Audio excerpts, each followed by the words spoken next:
पवन भाई बंदी छोड़ संत गुरु रामपाल जी महाराज जी की जय हो। पवन भाई सत साहेब, पवन भाई एक छोटी सी शंका है। हमने पवन भाई आपका सत्संग सुना था कल रात को।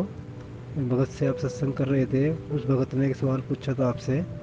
वो सवाल था, भगत जी जैसे कनक में हम दवाई रखते हैं और वो रखनी नहीं है हमने, पर पवन भाई हम एक ज़िम्मेदार के पास लगे हुए हैं, तो हमें ज़िम्मेदार कहता है भी दवाई रख दो, हमें रखनी पड़ती है। और खेत में जैसे कीड़े कीड़े मकोड़े का जो भी हम सपरा करते हैं दवाई का, वो भी हम करते हैं।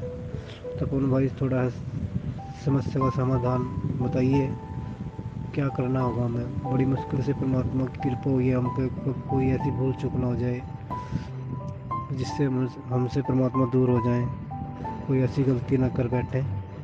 बड़ी मुश्किल से तो परमात्मा की दया हुई है पवन भाई, थोड़ा इस बात का समाधान दें हमें।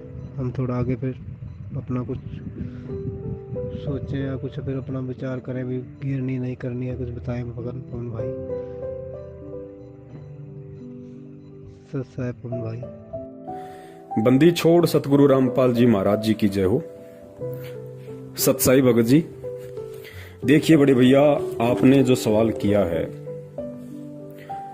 उसका जवाब तो परमेश्वर दास को निमित्त बनवा के आप जी को दिलवा देंगे, लेकिन उस जवाब के ऊपर अमल करना, उस जवाब को मानना या ना मानना, वो आपके अपने ज्ञान आधार के ऊपर निर्भर करता है। और दास ने पहले भी जिक्र किया था परमेश्वर के ज्ञान आधार से कि इस भक्ति मार्ग में केवल वही नियम नहीं है जो नियम हमें नाम दीक्षा के समय दिए जाते हैं। जैसे प्रथम नाम के समय परमेश्वर हमें 11 नियम देते हैं, सतनाम के बाद हमें 34 नियम दिए जाते हैं। तो इस भक्ति मार्ग में केवल यही नियम नहीं है। इस भक्ति मार्ग में जब आप ज्ञान की गहराई में जाओगे और परमेश्वर के द्वारा कहे गए सत्संगों पे, उनके वचनों पे जब अमल करना शुरू करोगे तो आपको कदम कदम पे एक नया नियम दिखाई देगा, एक नया नियम आपको दिखाई देगा इस भक्ति मार्ग पे। और आपने जो सवाल किया है वो आपने क्यों किया? वो आपने इसलिए किया क्योंकि परमेश्वर की सत भक्ति अपनाने के बाद आपकी आत्मा ने आपको चेताया कि भाई अपनी रोजी रोटी के लिए, अपने स्वार्थ के लिए आप किसी की हत्या नहीं कर सकते, आप जीवों की हत्या नहीं कर सकते, अपने स्वार्थ के लिए। तो भगत जी, इसका जो समाधान है, इसका समाधान यही है कि जिस व्यक्ति को परम पूज्य सतगुरु रामपाल जी महाराज जी का ज्ञान हो जाएगा और जो उनके तत्व ज्ञान को ध्यान से सुनता है, गहराई से सुनता है, तो उस तत्व ज्ञान में परमेश्वर ने बताया कि एक भगत को अपने गुरुदेव से क्या मांगना चाहिए। सबसे पहले तो भगत को अपने गुरुदेव से यही मांगना चाहिए कि भक्ति दान मोहे दीजियो देवन के देवा हो। सबसे पहले तो भगत ने हमेशा अपने परमेश्वर से, अपने सतगुरु से केवल भक्ति ही मांगनी चाहिए कि हे परमेश्वर, दास को इस काल लोक में भक्ति करवा देना मालिक, दास को मर्यादाओं में रखना परमात्मा, हर समय दास के शीश पे अपना पंजा बनाए रखना परमात्मा। ये भव सागर है, यहाँ बहुत गहरा उलझेड़ा है परमात्मा, आपकी विशेष रजा के बिना यहाँ से जीव का निकलना तो बहुत दूर की बात है, इस भक्ति पे 2 कदम चलना भी दूभर है। तो परमेश्वर आप अपने दास पे विशेष अपनी मेहर रखना। और उसके बाद भगत क्या मांगेगा? उसके बाद परमात्मा ने कहा कि भगत को अपने जीवन उपार्जन के लिए, अपनी रोजी रोटी के लिए केवल परमात्मा से यही प्रार्थना करनी चाहिए कि साईं इतना दीजियो जामे कुटुंब समावे, हम भी भूखे ना रहें अतिथि न भूख हो जावे। कि हे परमात्मा, आपने अपने दास को यह अनमोल ज्ञान देके सब कुछ समझा दिया परमात्मा, और इस ज्ञान को लेने के बाद और जिस जिस आत्मा के अंतःकरण में परमेश्वर सतगुरु रामपाल जी महाराज जी का तत्व ज्ञान उतर जाता है, उसके बाद उस भगत को यह भी मालूम पड़ जाता है कि परमेश्वर की एक और भी वाणी है कि यो गुरु ज्ञान विज्ञान वाणी जीवित ही जग में मरो। गुरु जी का जो ज्ञान है, जो विशेष ज्ञान है, जो विज्ञान है, तत्व ज्ञान है, वो कहता है कि अब भगत को जीवित ही मरने की रिहर्सल करनी पड़ेगी। और जीवित मरने के विषय में परमात्मा ने बताया, यहां की जो सांसारिक इच्छाएं हैं जो केवल हमें काल जाल में ही अधिक फंसाती हैं, हमें उनसे पीछे हटना पड़ेगा, हमें उनसे दूर हटना पड़ेगा। उसको जीवित मरना कहते हैं। गुरुदेव ने बताया जैसे आपका पड़ोसी 4 व्हीलर ले आता है, या आपका पड़ोसी कोई बहुत अच्छी फैक्ट्री लगा लेता है, बहुत अच्छा पैसा कमा रहा है, तो उस पड़ोसी को देख के यदि हमें ज्ञान है तो हमने अपने मन में जैसी सांसारिक भोग विलासिता की वस्तुएं उसके पास में है, उनको प्राप्त करने की इच्छा हमारे अंदर उत्पन्न नहीं होनी चाहिए। उसी को जीवित मरना कहते हैं।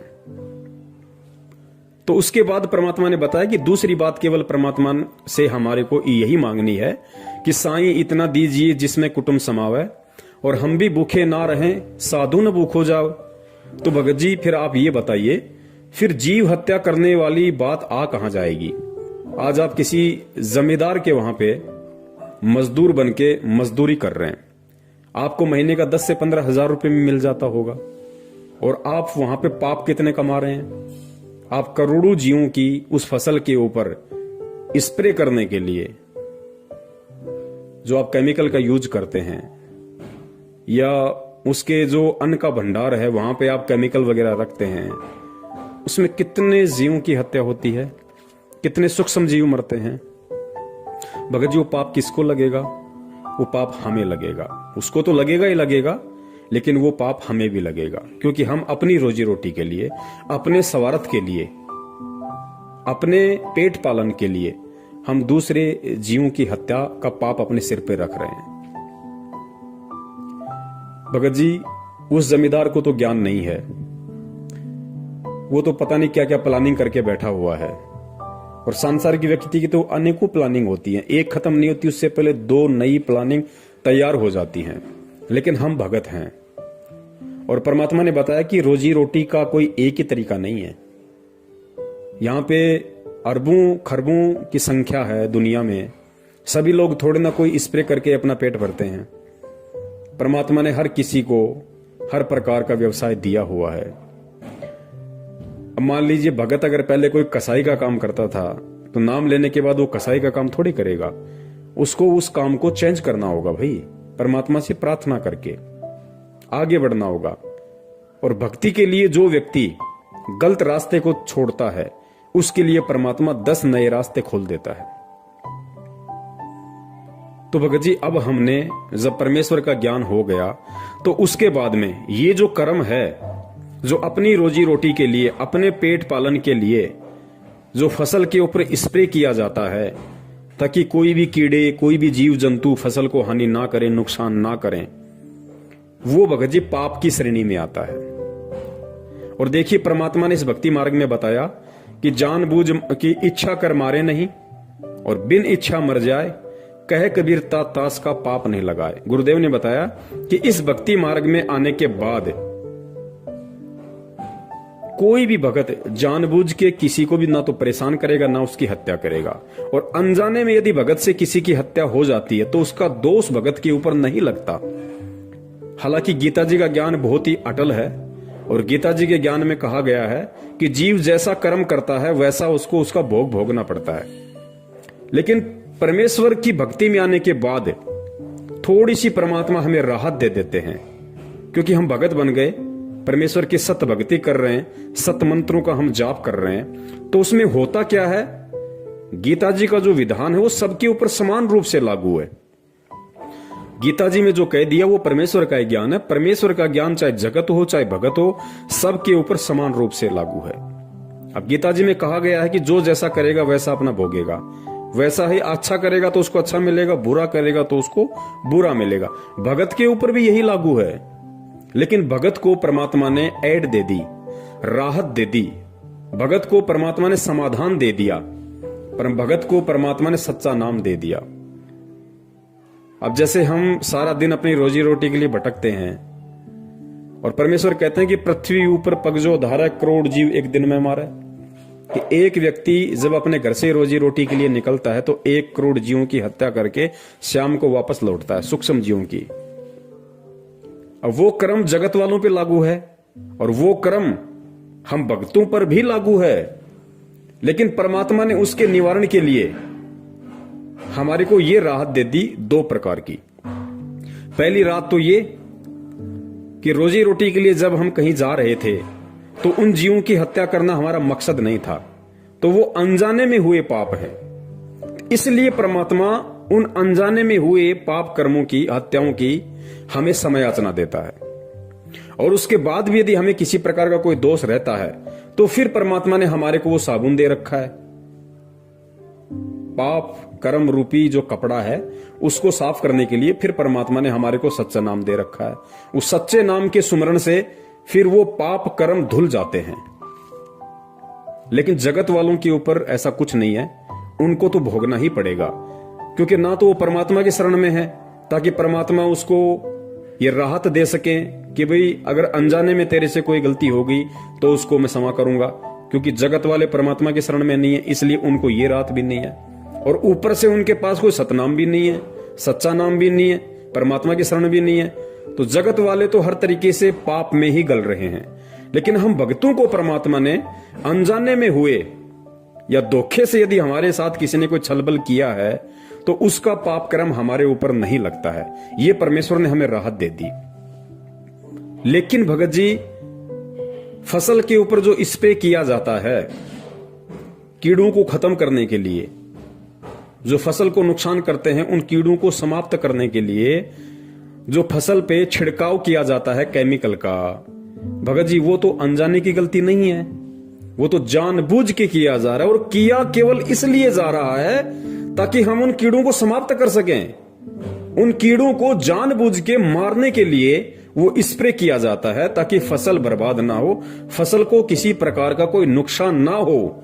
तो भगत जी ये अनजाने की गलती नहीं है, ये जानबूझ के की जा रही गलती है। और भगत होने के बाद यदि जानबूझ के भगत गलती करेगा तो जिस प्रकार परमात्मा ने अनजाने की गलती के लिए भगत को माफ करने की बात कही है, उसी प्रकार इस भक्ति में आने के बाद में जानबूझकर की गई गलती की सजा भगत को जगत से कई गुना ज्यादा मिलती है।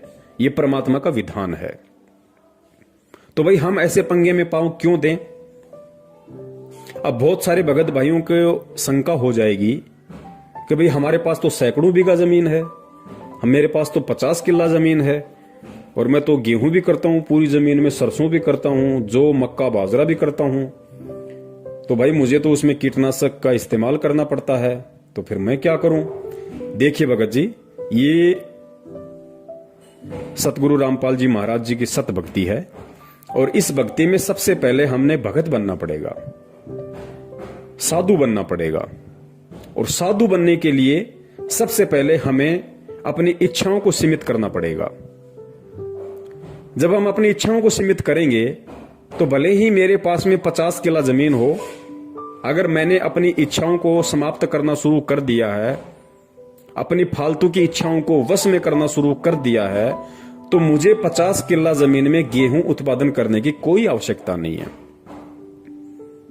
मुझे केवल उतना ही अन्न उत्पादन करने की आवश्यकता है जितना अन्न मेरे जीवन उपार्जन के लिए पर्याप्त है। बाकी यदि मैं अन्न उपार्जन करूंगा भगत होके तो मुझे केमिकल का स्प्रे भी करना पड़ेगा। फिर जब वो फसल पैदा होगी, उस गेहूं जो बाजरे को भंडार घर में रखने के लिए, क्योंकि ज्यादा फसल का उत्पादन वही व्यक्ति करता है जिस व्यक्ति को फसल बेचनी होती है। और बहुत सारे जो बड़े बड़े जमींदार होते हैं वो साल भर के लिए स्टॉक कर लेते हैं, और स्टॉक करेंगे तो उनको जाहिर सी बात है, उनको पता है कि भाई इसमें ये फसल बर्बाद होने की आशंका ज्यादा है, उसमें कीड़े वगैरह लगने की आशंका ज्यादा है, तो फिर वो केमिकल वगैरह का उसमें छिड़काव कर देते हैं, स्प्रे कर देते हैं, या और बहुत सारी जैसे कोई एल्ड्रिंग वगैरह आती है उसमें एल्ड्रिंग वगैरह रख देते हैं। तो भगत जी, भगत होके अब हमने ये नहीं करना है, और जितनी हमारे को जीवन उपार्जन के लिए अन्न उत्पादन करना आवश्यक है, अब हमने केवल उतना ही अन्न उत्पादन करना है। भले ही मैं भगत हूं और मेरे पास में 50 किला जमीन है, और मेरा साल भर का काम यदि 5 किला जमीन के गेहूं से चल रहा है तो मुझे 5 किलो गेहूं जमीन में ही गेहूं उत्पादन करना है। बाकी आप किसी को बटाई पे दे सकते हो, हिस्से में दे सकते हो, हिस्सेदारी में दे सकते हो, ताकि वो भी बेचारा अपने परिवार का पेट पाल ले और उसका कुछ प्रतिशत आपको भी मिल जाए। और वो आप परमेश्वर के धर्म भंडारे में लगा दो, आप परमेश्वर को दान रूप में दे दो, तो आपके ऊपर भी भार नहीं रहेगा। और जितना आपको आवश्यक है उतना आपको परमात्मा उस 5 किले जमीन में दे देगा। वरना आप ज्यादा उत्पादन करोगे, ज्यादा उत्पादन करने के लिए फिर आपको सारी व्यवस्था करनी पड़ेगी, जो केवल हमें पाप का ही भागी बनाएगी। और दूसरी बात भगत जी, अब हम परमात्मा के भगत हैं, परमात्मा के बच्चे हैं, और अब भी यदि हम इन चीजों की इच्छा लेके यदि हम इस तरीके से संचय करेंगे तो भगत जी फिर हम कहीं ना कहीं हम परमात्मा की मर्यादाओं से दूर हैं। हम अभी भगवान को और भक्ति को नहीं समझ पाए हैं। वरना गुरुदेव ने कबीर सागर का सरलार्थ पेज नंबर 83, पेज नंबर 83 को आप ध्यान से पढ़ना भगत जी, क्योंकि ये कमी हमारी सत्संगों को ना सुनने की है। पेज नंबर 83 पे काल ने परमात्मा को कहा था, काल ने कहा कि उस समय से पहले, यानी जब परमेश्वर ने काल को कहा कि भाई तू कितने ही जोर लगा लेना, तू कितनी ही ताकत लगा लेना, कलयुग की बिचली पीढ़ी में मैं जाऊंगा, अपने बच्चों को सत ज्ञान दूंगा, सत भक्ति दूंगा और उनको समझा बुझाकर अपने निज लोक सतलोक लेकर जाऊंगा। तो काल ने परमात्मा से फिर क्या कहा? काल ने कहा कि उस समय से पहले मैं पूरी पृथ्वी के ऊपर शास्त्र विधि त्याग कर मनमाना आचरण करवाकर शास्त्र विरुद्ध ज्ञान बताकर झूठे नाम तथा गलत साधना से अभ्यस्त कर दूंगा। जब 13वां अंश आकर सत्य कबीर पंथ चलाएगा, उसकी बात पर कोई विश्वास नहीं करेगा, उल्टे उसके साथ झगड़ा करेंगे। कबीर जी को पता था कि जब कलयुग के 5505 वर्ष पूरे होंगे सन 1997 में, तब शिक्षा की क्रांति लाई जाएगी, सर्व मानव अक्षर ज्ञान युक्त किया जाएगा। उस समय मेरा दास सर्व धार्मिक ग्रंथों को ठीक से समझकर मानव समाज के रूबरू करेगा। सर्व प्रमाणों को आंखों देखकर शिक्षित मानव सत्य से परिचित होकर तुरंत मेरे 13वें पंथ में दीक्षा लेगा और पूरा विश्व मेरे द्वारा बताई गई भक्ति विधि तथा तत्व ज्ञान को हृदय से स्वीकार करके भक्ति करेगा। उस समय पुनः सतयुग जैसा वातावरण होगा। अब पुण्यात्माओं आगे ध्यान से पढ़ना, आगे ध्यान से पढ़ना। परमेश्वर ने कहा कि जब 13वें पंथ में मेरे से कोई भी आत्मा नाम दीक्षित होगी, अर्थात जब से परमात्मा सन 1994 से नाम दीक्षा दे रहे हैं, जब से 13वां पंथ चला है सन 1994 से, उसके बाद सतगुरु रामपाल जी महाराज जी से जो भी भगत भाई बहन नाम दीक्षित होंगे और 13वें पंथ में आ जाएंगे, उनकी शरण ग्रहण कर लेंगे, उसके बाद उस भगत के लिए परमात्मा ने क्या बताया कि वो कैसे भगत होंगे, कैसा उनका रहन सहन होगा। देखिए ध्यान से पढ़िए। आपसी राग द्वेष, चोरी जारी, लूट ठगी कोई नहीं करेगा। परमात्मा कहते हैं कि 13वें पंथ में आने के बाद, अर्थात सतगुरु रामपाल जी महाराज जी से नाम दीक्षा लेने के बाद क्या होगा? कोई भी भगत आपसी राग द्वेष नहीं करेगा, चोरी जारी नहीं करेगा, लूट ठगी कोई नहीं करेगा, कोई धन संग्रह नहीं करेगा। पुण्यात्मा ध्यान से पढ़ना एक एक शब्द को। कोई भी धन संग्रह नहीं करेगा, भक्ति को अधिक महत्व दिया जाएगा। जैसे उस समय उस व्यक्ति को महान माना जा रहा होगा, कौन से समय? सन 1994 से पहले या सन 1994 के बाद जो व्यक्ति सतगुरु की शरण से दूर होगा, उन व्यक्तियों के विषय में कहा जा रहा है, उनको क्या माना जाएगा? जैसे उस समय उस व्यक्ति को महान माना जा रहा होगा जिसके पास अधिक धन होगा, बड़ा व्यवसाय होगा, बड़ी बड़ी कोठियां बना रखी होंगी। परंतु 13वें पंथ के प्रारंभ होने के पश्चात, अर्थात सन 1994 में सतगुरु रामपाल जी महाराज जी से नाम दीक्षा लेने के बाद, परंतु 13वें पंथ के प्रारंभ होने के पश्चात उन व्यक्तियों को मूर्ख माना जाएगा। पुण्यात्माओं ध्यान से सुनना इस बात को कि सन 1994 के बाद, अर्थात सतगुरु रामपाल जी महाराज जी से नाम दीक्षा लेने के बाद, उनके इस सत कबीर पंथ से में दीक्षित होने के बाद, इस सत कबीर पंथ रूपी यूनिवर्सिटी में एडमिशन लेने के बाद किस व्यक्ति को, किस भगत को मूर्ख माना जाएगा? परंतु 13वें पंथ के प्रारंभ होने के पश्चात उन व्यक्तियों को मूर्ख माना जाएगा, और जो भक्ति करेंगे गुरुजी क्या कह रहे हैं कि 13वें पंथ के प्रारंभ होने के बाद उन सभी व्यक्तियों को मूर्ख माना जाएगा जो व्यक्ति आज जैसे हम समाज में देख रहे हैं कि बहुत बड़ा पैसे वाला है, जिसके पास बड़ी बड़ी कोठी हैं, कारें हैं, बहुत बड़ा जमींदार है, पैसे वाला है, आज उनको महान माना जाता है। अज्ञानता के चलते उनका सम्मान किया जाता है।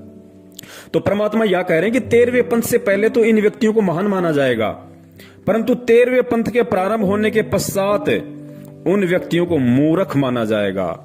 पुण्यात्माओं, परमेश्वर ने स्पष्ट कर दिया कि 13वें पंथ के प्रारंभ होने के बाद में जब भगत को ज्ञान हो जाएगा तो उन व्यक्तियों को मूर्ख माना जाएगा, और जो भक्ति करेंगे सामान्य मकान बनाकर रहेंगे, उनको महान, बड़े और सम्मानित व्यक्ति माना जाएगा।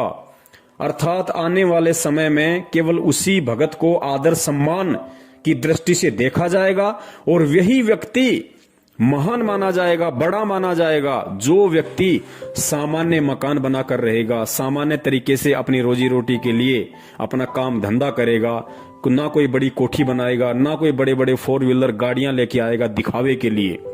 आवश्यकता अनुसार तो कुछ भी हो, लेकिन दिखावे के लिए आवश्यकता से अधिक यदि संग्रह करेगा, गुरुदेव कहते हैं उसको मूर्ख माना जाएगा। और जो भगत साधारण तरीके से चलेगा, सामान्य मकान बना के रहेगा, उसको महान, बड़ा और सम्मानित व्यक्ति माना जाएगा। तो पुण्यात्माओं, अब आप बता दीजिए, क्योंकि ज्यादा अनाज वही व्यक्ति, वही भगत पैदा करेगा जो उसको मार्केट में बेचना चाहेगा, और मार्केट में वो भगत उसको उसी समय बेचेगा जब उसका दाम मार्केट में बढ़ जाएगा। जब मार्केट में उस अनाज की डिमांड बढ़ जाएगी और उसका पैसा ऊंचा होगा, तभी वो भगत या व्यक्ति अपने भंडार घर से उस जमा किए गए अनाज को मंडी में लेके जाएगा, अनाज मंडी में लेके जाएगा। तो भाई फिर वो भगत कहां हुआ? फिर वो भगत कहां हुआ? फिर उसको कितने पाप कर्म अपने सिर पर लादने पड़ेंगे? फिर वो परमात्मा की वाणी पे कहां चला? अगर वो भगत है तो उसको इतना जोड़ जुगाड़ करने की जरूरत ही नहीं, क्योंकि भगत तो परमात्मा से यही मांगेगा, और भगत के लिए परमात्मा ने यही बताया कि साईं इतना दीजियो जिसमें कुटुंब समावे, हम भी भूखे ना रहें साधु न भूखा जावे। तो 100 किल्ला जमीन में फिर उस भगत को अनाज पैदा करने की जरूरत कहां पड़ गई? फिर 100 किल्ला जमीन में अनाज पैदा करते समय उसको स्प्रे करने की जरूरत कहां पड़ गई? फिर उसको उस अनाज को भंडार घर में जमा करने की जरूरत कहां पड़ गई? फिर उसको ऊंचे दाम होने पे अनाज मंडी में बेचने की जरूरत कहां पड़ गई?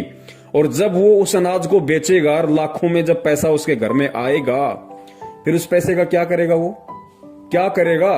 अरे रोजी रोटी के लिए तो उसको 1 साल में 12 बोरी बहुत है, उसको 12 क्विंटल अनाज बहुत है उस व्यक्ति को। बाकी का अनाज उसने किस लिए पैदा किया? सिर्फ और सिर्फ पैसा कमाने के लिए, धन कमाने के लिए। वो धन जब उसके घर में आएगा, फिर वो क्या करेगा?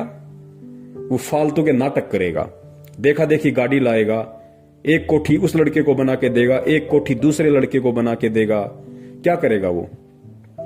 उसका कोई रिश्तेदार उससे उधार ले जाएगा 5-10 लाख रुपए, समय पे नहीं देगा तो फिर उसके टेंशन शुरू हो जाएगी, 2 साल तक नहीं दिए फिर झगड़ा शुरू हो जाएगा, फिर केस मुकदमा शुरू हो जाएगा। और परमेश्वर कहते हैं कि भाई नौका में पानी बढ़े और घर में बढ़ जा दाम, दोनों हाथ उलटियो यो ही शाणु काम। परमात्मा तो कहते हैं कि भैया इसका संचय करना ही नहीं हमें। हम भगत हैं तो हमने बिल्कुल सादा तरीके से, साधारण तरीके से हमने रहना पड़ेगा, हमने चलना पड़ेगा इस भक्ति मार्ग पे। तो क्यों हम ये सिर पे अपना बोझ धरें?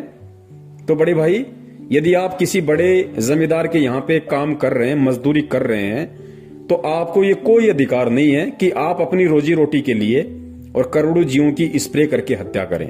भगत जी, आपको विश्वास होना चाहिए, आप परमात्मा के भगत हैं, आप परमात्मा के बच्चे हैं, और अब आपको विश्वास हो जाना चाहिए कि जिस परमात्मा ने जन्म लेने से पहले मां के गर्भ में 9 महीने तक मुझे आहार खिलाया, मुझे अमी महारस खिलाया, वहां भी परमात्मा ने मेरा पेट पालन किया। और जैसे मां के गर्भ से बाहर आया तो परमात्मा ने जिन मां के स्तनों में दूध का टपका नहीं था, परमात्मा ने वो भी खोल दिए। और फिर जब हमारे दांत आना शुरू हुए, हम रोटी खाने के लायक हुए, तो परमात्मा ने माता पिता के थ्रू उन्होंने हमारी परवरिश की। और जब समझदार हो गए तो परमात्मा ने हमें काम धंधा दिया। तो भगत जी, फिर हमें आज टेंशन क्यों है? आज तो हम सीधे परमात्मा की शरण में हैं, हम सीधे सतगुरु की शरण में हैं।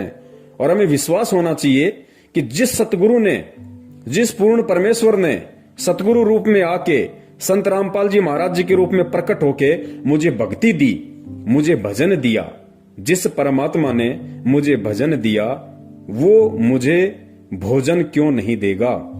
मुझे अवश्य भोजन देगा। भोजन की व्यवस्था भी वो ही करेगा। लेकिन उसके लिए अब हमने भगत जी इस तरह के उल्टे काम धंधे नहीं करने हैं, या ऐसा कोई भी काम नहीं करना जिसमें परमात्मा की मर्यादाओं का हनन होता हो, परमात्मा का विधान टूटता हो। अब यहां पे कुछ भगत भाई उनको और शंका हो जाएगी कि भगत जी हमारे थोड़ी जमीन ज्यादा है, या हमारी जमीन तो ऐसी है, उसमें जब तक हम यदि कीटनाशक का छिड़काव ना करें, यदि हम जब बीज की बिजाई करते हैं तो बिजाई के समय हमने उसमें केमिकल लगाना पड़ता है, एल्ड्रिंग लगानी पड़ती है, ताकि जब वो जमीन में हम बीज डालेंगे ट्रैक्टर के माध्यम से, हल के माध्यम से, तो उसको कीड़े ना लग जाएं। भगत जी अब हमने ये परंपरागत तौर तरीके नहीं अपनाने जगत वाले। जगत के लिए तो ठीक नहीं कह सकते, लेकिन उनको ज्ञान नहीं है इसलिए वो लोग कर रहे हैं। लेकिन हम भगत हैं, अब हमने भगत जी बीज बिजाई के समय हमने किसी भी प्रकार के केमिकल का इस्तेमाल नहीं करना है, ये सोच के कि इससे फसल में कीड़ा नहीं लगेगा। भगत जी देखिए, दास को अच्छे से पता है, दास भी एक किसान परिवार से है। जब हमारे माता पिता खेत में बिजाई वगैरह करते थे बीज की ट्रैक्टर के माध्यम से, तो वो क्या करते थे कि जैसे बीज लेके आए महंगा, और फिर साथ में एक 100 ग्राम की एक एल्ड्रिंग बोला करते थे उसको, एक केमिकल का डब्बा लाते थे, उसको छुपा के रखते थे किसी बच्चे के हाथ न लग जाए, क्योंकि जहर होता है। और जो बीज होता था जमीन में डालने वाला, उस बीज में उसको मिला दिया करते थे अच्छे से मिक्सिंग करके, फिर उसको ट्रैक्टर के माध्यम से जमीन में उसकी बिजाई की जाती थी, ताकि जमीन में कीड़ा ना लगे, उसको अन्न को, उस बीज को कीड़ा ना लगे। और भगत जी जब ट्रैक्टर के माध्यम से वो जमीन में बीजा जाता था, तो बहुत सारे प्रकार के जैसे बगुले होते हैं, चिड़ियां होती हैं, ये उस बीज को खाने के लिए, या जैसे ही कोई कीड़े मकोड़े हल चलते समय ऊपर आ जाते थे, उनको खाने के लिए वो पीछे पीछे चलते रहते थे। और जब किसी चिड़िया या बगुले के मुंह में वो एल्ड्रिंक लगा हुआ, वो जहर लगा हुआ अन्न उसके मुंह में आ जाता था, उसको खा लेता था, भगत जी कुछ ही देर के बाद में वो तड़प तड़प के मरता था। तो भगत जी वो दोष किसको लग रहा? हम क्यों ऐसे पंगे में पांव देंगे? अब जगत वाला तो कर सकता है, लेकिन भगत नहीं कर सकता। अब हम भगत हैं, अब हमारे को भगवान पे विश्वास करना पड़ेगा। पहले क्या होता था, जब बिजाई का समय होता था और जिस दिन कोई भी किसान अपने खेत में बिजाई करके वापस आता था, उस दिन एक छोटा सा त्योहार सा मनाया जाता था। उस घर में कुछ मीठा बनता था, कोई खीर बनाता था, कोई हलवा बनाता था, कुछ भी वो लोग बनाया करते थे, ताकि हमारी जो बिजाई है वो ठीक ठाक हो। भगत जी अब भी हमने वही करना है, लेकिन थोड़ा सा तरीका चेंज कर देना है। आज जब भी हम, कोई भी किसान भाई है, अपने खेत में जब वो बिजाई के लिए जाता है, तो उसने किसी भी प्रकार के एल्ड्रिंग का और केमिकल का प्रयोग बिल्कुल नहीं करना है। ये जीव हत्या में आएगा, ये हमको दोष लगेगा। जब तक नहीं पता था हम कर रहे थे, वो एक बात अलग थी, लेकिन भगत जी अब हम ये नहीं कर सकते। अब हम उस तरीके को चेंज करेंगे, क्योंकि हम सतगुरु की शरण में हैं और धरती पे भगवान है। क्या नहीं कर देगा परमात्मा? जब उस परमात्मा ने धना भगत के, और इतना बता दिया परमात्मा ने कि धना भगत ने एक दिखावे के लिए और कंकर पत्थर इकट्ठे करके और खेत में बीज दिए, और परमात्मा ने उस कंकर पत्थर से तुम्बे खड़े कर दिए, और तुम्बों के अंदर, जो कि अविश्वसनीय, कोई नहीं कर सकता, दुनिया की कोई साइंस नहीं कर सकती, परमात्मा ने उन तुम्बों के अंदर ज्वार पैदा कर दी, अन्न पैदा कर दिया। भगत जी आज भी तो वही परमात्मा धरती पे है, और विश्वास तो हमें धना भगत से ज्यादा होना चाहिए, क्योंकि धना भगत तो उस समय परमात्मा की शरण में भी नहीं था। उसके तो पिछले जन्म के कोई भक्ति पुण्य संस्कार थे, जिस आधार से परमात्मा ने उसके कंकर को ज्वार बना दिया। और आज हम तो डायरेक्ट सतगुरु की शरण में हैं, उस भगवान के शरण में हैं। आज क्या वो परमात्मा बिना केमिकल के हमारी फसल को नहीं उपजा देगा? लेकिन भगत जी हमें विश्वास नहीं है। अब जो मेरे किसान भाई हैं, जो भगत भाई हैं, जो किसान है, अब वो तरीका चेंज कर दें और भगवान पे विश्वास करना शुरू करें। फिर कब करेंगे भाई? आप जब भी अपने खेत में बिजाई के लिए जाओ, भगत जी, अपने घर पे आपने जो दरबार बना रखा है परमात्मा का, भगत जी उस बीज को वहां रखो, मालिक के वहां दरबार पे, परमात्मा के चरणों में रखो उस बीज को नीचे दरबार के,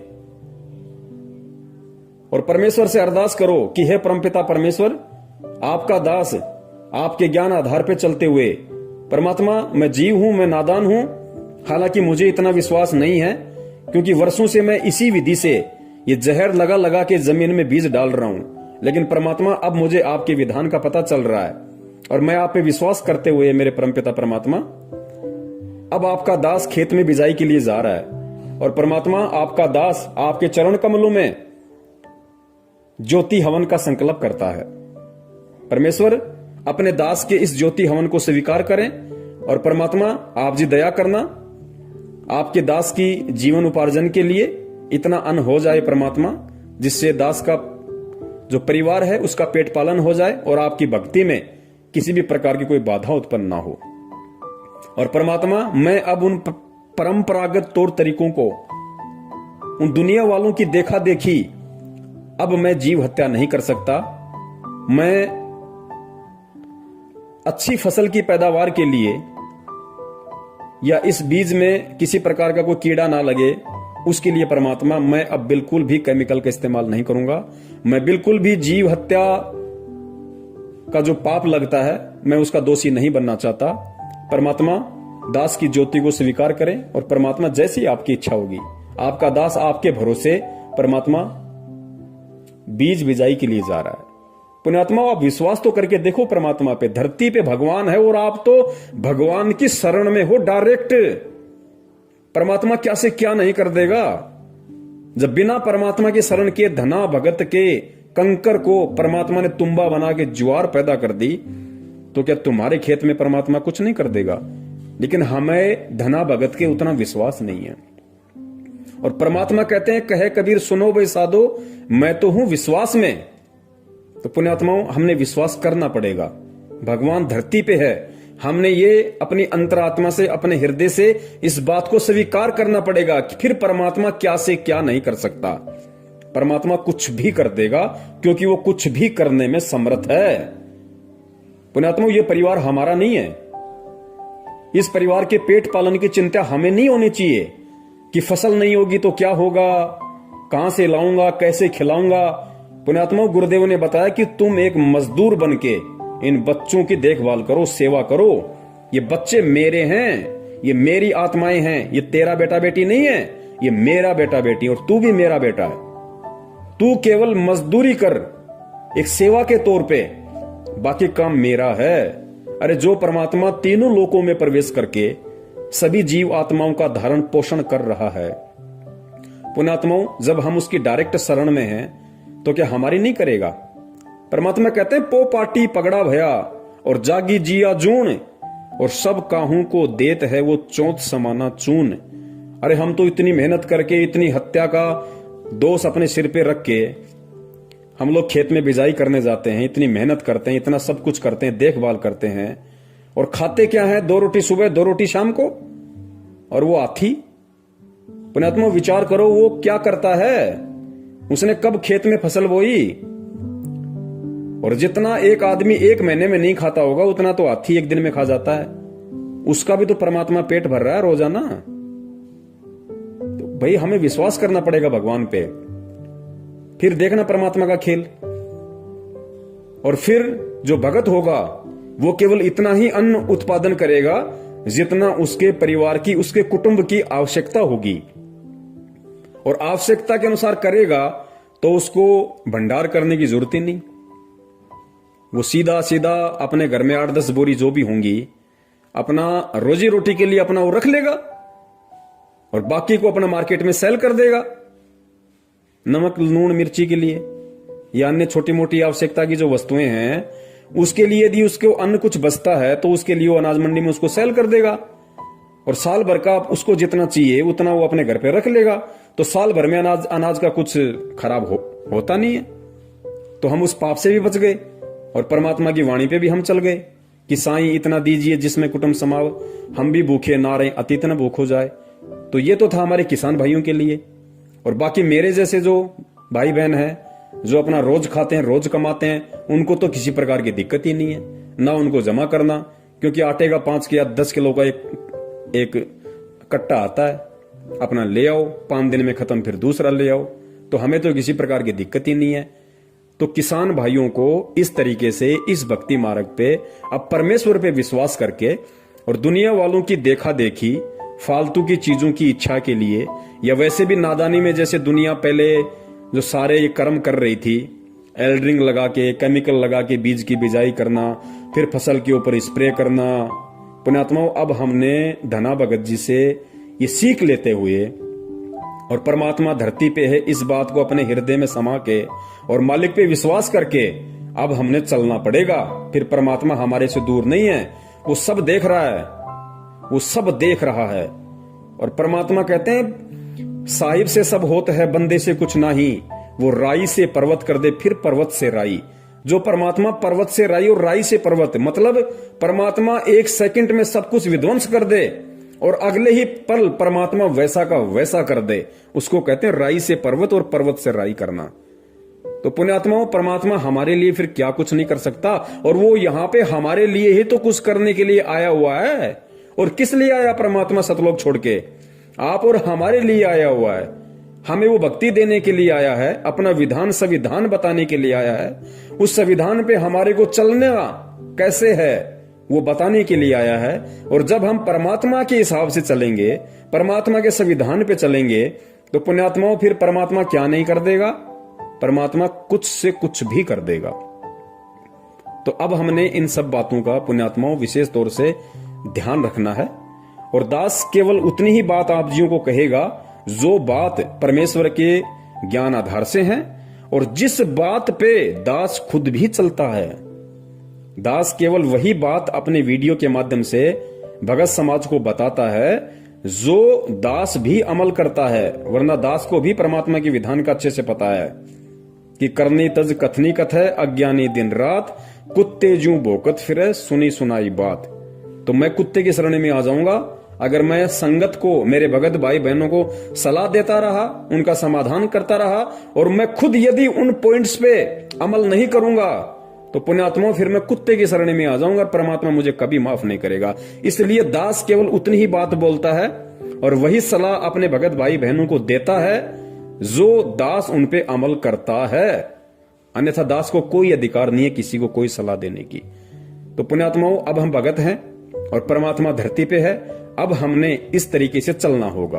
और भगत जी, ठीक है, आप किसी जमींदार के वहां पे काम कर रहे हैं, आप उसका ये सीजन तो निकालो, बीच में छोड़ोगे वो भी ठीक नहीं है, किसी को धोखा देना भी गलत है। लेकिन आप जब तक वहां पे काम कर रहे हो और आपके सामने ऐसी नौबत है, तो भगत जी ये सीजन तो आपने उसका निकालना पड़ेगा। और परमात्मा से आप जी प्रार्थना कर करके जब भी आप अपना वो करो, स्प्रे वगैरह कुछ भी आपको करना पड़े, तो अपना जो भी परमेश्वर का आपको नाम मिला हुआ है, आप परमेश्वर के नाम के साथ में और मंगलाचरण के साथ में आप जी ने परमात्मा से प्रार्थना करते हुए, समय याचना करते हुए आपने अपना वो कर्म करना है कि परमात्मा जैसे तैसे करके इसका ये सीजन निकल जाए, उसके बाद ये अपने मैं अपने। और परमेश्वर, मैं रोड पे ठेला लगा के अपना जीवन उपार्जन कर लूंगा, लेकिन इस पाप में पांव दोबारा नहीं दूंगा। तो भाई इस तरीके से हमने बचना पड़ेगा भगत जी, क्योंकि ये सब कुछ काल के दाव हैं। देखो, ऐसे उपाय वो व्यक्ति करता है जो भक्तिहीन है, जिसके पास में भक्ति नहीं है, जिसको भगवान पे विश्वास नहीं है, या जिसको बहुत सारी इच्छाएं जिसके अंदर हैं।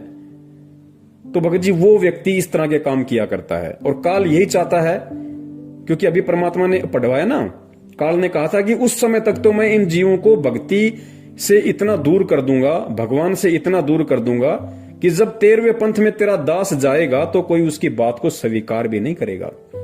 लेकिन भगत जी, अब हमने, चूंकि हम अगर भगत बने हैं, तो भगत जी हमने भगत बन के दिखाना पड़ेगा। हमने भगत के गुण, भगत के लक्षण अपने ऊपर धारण करके दिखाने पड़ेंगे। हमने काल को नीचा और सतगुरु का मस्तिष्क इस ज्ञान आधार से ऊंचा करके दिखाना पड़ेगा कि हम संत रामपाल जी महाराज जी के सच्चे भगत हैं, हम उनके सच्चे शिष्य हैं, ताकि काल को भी शर्म आ जाए कि वास्तव में जो परमेश्वर ने कहा था मेरे से, वो परमात्मा ने मेरी लाख कोशिशों के बावजूद भी कर दिखाया। तो ये खाली एक किसान वाला क्षेत्र नहीं, जिस भी क्षेत्र में या जिस भी व्यवसाय में जो भी भगत भाई बहन हैं, और यदि उन व्यवसाय में उस व्यवसाय के अकॉर्डिंग यदि ऐसी कोई प्रॉब्लम है, ऐसी कोई दिक्कत है, ऐसी कोई बाधा है जो परमात्मा के विधान के खिलाफ है, परमात्मा की जहां मर्यादाओं का हनन होता है, तो उन भगत भाई बहनों ने भी परमात्मा के ज्ञान आधार से इसी प्रकार उनका समाधान करना पड़ेगा। और हर स्थिति में अंततः उन बातों से दूर हटके और परमात्मा को प्रसन्न करना पड़ेगा, और ये दिखाना पड़ेगा परमेश्वर को कि परमेश्वर, आपने हमें जो शिक्षा दी, आपने हमें जो भक्ति दी, और आप हमें जैसा बनाना चाह रहे हैं परमात्मा, हम भी उसके अकॉर्डिंग बनने की पूरी कोशिश कर रहे हैं। तो गुरुदेव कहते हैं, जब इंसान खड़ा होके चलने लगता है तो परमात्मा पीछे से धक्का मार देता है, और जो मेरे जैसा नालायक घुटने टेक के बैठ गया, उसको परमात्मा क्या जबरदस्ती खड़ा करेगा। तो भाई, अगर हम भगत बने हैं तो हमने फिर भगत पूरा ही बनना है, कच्चा भगत नहीं बनना, फिर आधा अधूरा भगत नहीं बनना, परमात्मा को दुखी नहीं करना। क्योंकि हमारे राजस्थान में कहावत है कि भाई, जब ओखली में सिर दे दिया तो फिर मूसल से क्या डरना। अरे जब ओखली में मुंह दे दिया फिर मूसल से क्या डरना। जब परमात्मा की भक्ति अपना ली, भगत बनने की जो प्रोसीजर है वो हमने शुरू कर दी, तो भाई भगत ही बन के दिखाना फिर, ताकि दुनिया भी याद रखे और दुनिया भी सोचने पे मजबूर हो जाए कि भाई अगर भगत हो तो संत रामपाल जी महाराज के जैसे हों। बंदी छोड़ सतगुरु रामपाल जी महाराज की जय हो। सत साहिब।